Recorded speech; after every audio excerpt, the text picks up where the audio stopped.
سورہ حامیم سجدہ کی اس آیت میں صاف صاف بتا دیا گیا کیا من عمل صالحا فلنفسی، اگر کوئی نیک عمل کا انتخاب کرتا ہے، اپنی صبح شام کے لیے اچھے اعمال کا انتخاب کرتا ہے، اپنی زبان کو خیر میں لگاتا ہے، اپنی نگاہ کو خیر میں لگاتا ہے، اپنی سماعت کو خیر میں لگاتا ہے، اپنی طاقت کو خیر میں لگاتا ہے، اپنے پیسے کو خیر میں لگاتا ہے، الغرض اس کا اٹھنا بیٹھنا چلنا پھرنا اچھائی کے لیے ہوتا ہے، خیر کے لیے ہوتا ہے، تو بھلائی کے لیے ہوتا ہے، اللہ پاک اس کے عمل کو ضائع نہیں کرتا، بلکہ وہ عمل اس کے لیے دنیا و آخرت میں برکت کا باعث بنتا ہے،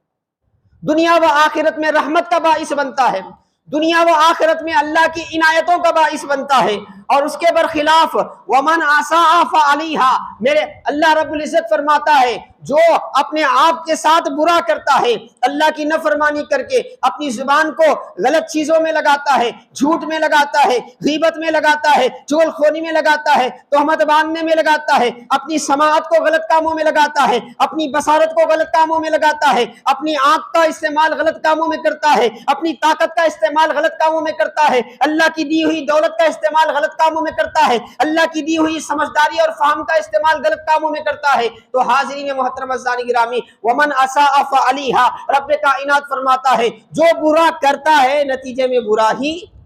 اس کی طرف پلٹتا ہے، دنیا میں بھی اور آخرت میں بھی، دنیا میں بھی آخرت میں بھی اللہ پاک اس کے عمل کے مطابق اس کو بدلا دیتا ہے۔ اور جہاں تک معاملہ ہے نا،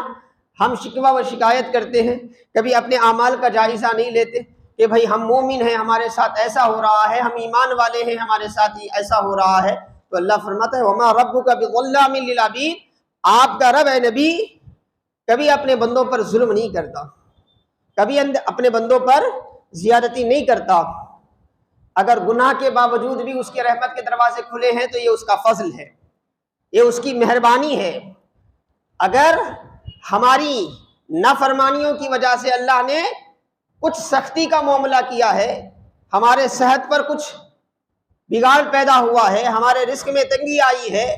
مشکلیں ہیں، پریشانیاں ہیں، تو یہ بھی اللہ کا انصاف ہے، مگر ظلم تو کسی بھی صورت میں اللہ کی طرف سوچا ہی نہیں جا سکتا۔ وَمَا رَبُّكَ بِظَلَّامٍ لِّلْعَبِيدِ۔ تو حاضرین محترم عزیزان گرامی، اگر ہم اپنے اسلاف کی زندگیوں کا جائزہ لیں، صحابہ کرام کا زندگیوں کا جائزہ لیں، اہل بیت اطہار کی زندگیوں کا جائزہ لیں، اپنے دور کے بڑے بڑے اکابر اولیاء اللہ کی زندگی کا جائزہ لیں، تو آپ کو دیکھیں گے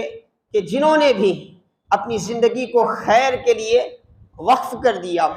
جنہوں نے بھی اپنی زندگی بھلائی کے لیے وقف کر دیا، اللہ کی رضا جوئی کے لیے وقف کر دیا، اللہ تبارک و تعالیٰ انہیں دنیا میں بھی برکتیں عطا فرماتا ہے اور آخرت میں بھی برکتیں عطا فرماتا ہے۔